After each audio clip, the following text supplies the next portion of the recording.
It was 1949. Devastation still wafted through the Manila air due to World War II that ended just a few years before. Driven by compassion, American missionary Madeline Klepper started a feeding program for the city's orphans of war. It spawned the kindergarten education and livelihood trainings for the kids' parents. In 1950, Miss Klepper formally established the Methodist Social Center, adding livelihood training to the widows of war.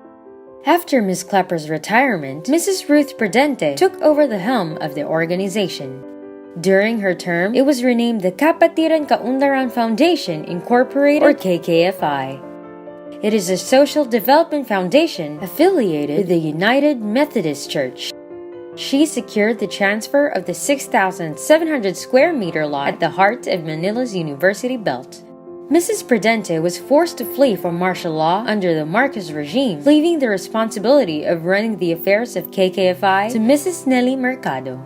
Mrs. Mercado worked for the sustainability of KKFI and established a 4-story commercial and dormitory building that can house more dorm residents. She institutionalized the management seminars of the community development for church workers and civic leaders. When she retired in 1994, the position fell on the shoulder of Mrs. Priscilla Atuel. It was during her time the 1.5-hectare Gilead Center compound in Pulilan, Bulacan was acquired.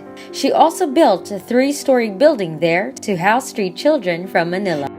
After her retirement in 2009, the chairperson of the Board of Trustees, Mr. David Gutierrez, acted as the executive director while looking for the latter's replacement.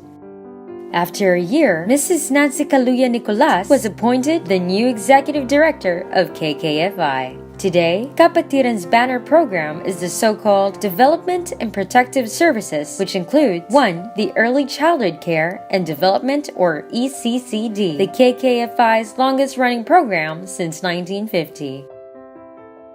After visiting the Manila North Cemetery, the oldest and biggest cemetery in the country, and seeing the thousands of children living there, Mrs. Nicolas thought there should be a shift in the foundation's approach to providing education for the children.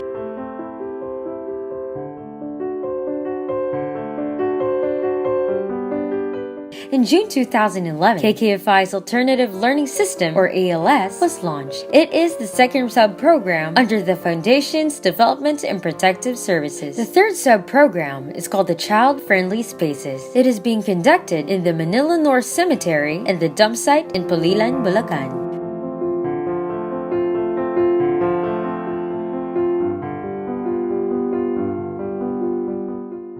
KKFI has a number of scholars in elementary, high school, and college levels, including those who pass the ALS examination. The last sub-program is the Student Ministry, which the Pastoral Care Development Office takes care of. Also, the Foundation is an accredited training and testing center of TESDA. Trainings included massage therapy, cosmetology, food processing, and baking. It has put up a spa and a bakery in line with its livelihood program.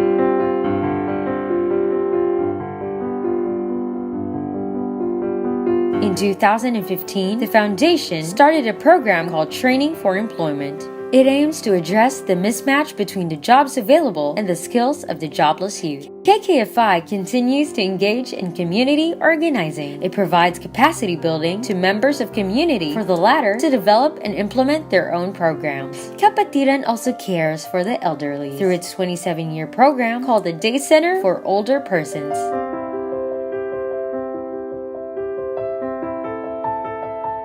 The Foundation organizes the young people through a program called the Youth Lead Educate and Advocate for Development, or YLEAD. Kapatiran has institutionalized the Haplos ng Pagmamahal as it conducts healing ministry and community outreach to the sick. Every December, children in various places get to enjoy the real meaning and spirit of Jesus' birth through a program called Wish of Wonderful Christmas, or WOW Christmas. The Foundation generates its own funds, albeit with small amounts of financial assistance from partners abroad. It has a 300-plus bed dormitory, a business that is perfect because of its location. It has spacious rooms, an air-conditioned library, and study areas in every floor, review rooms for rent, and a green lawn with flower garden, a rarity in the U-Belt area.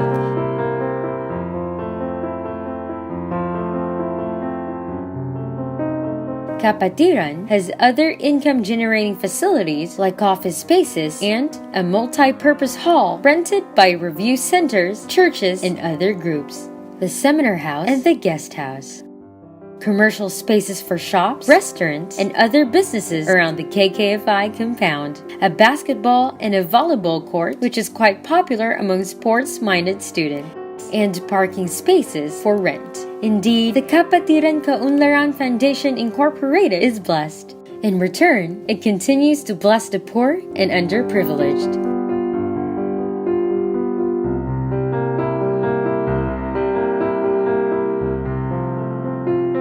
Kapatiran, after all, is affiliated with the United Methodist Church that focuses on outreach activities and ministry, and its mandate is to show a glimpse of heaven even while on earth, and to make them feel that God cares for them, and God uses people of wisdom and good hearts to make this happen. They are the members of the corporation and its board of trustees.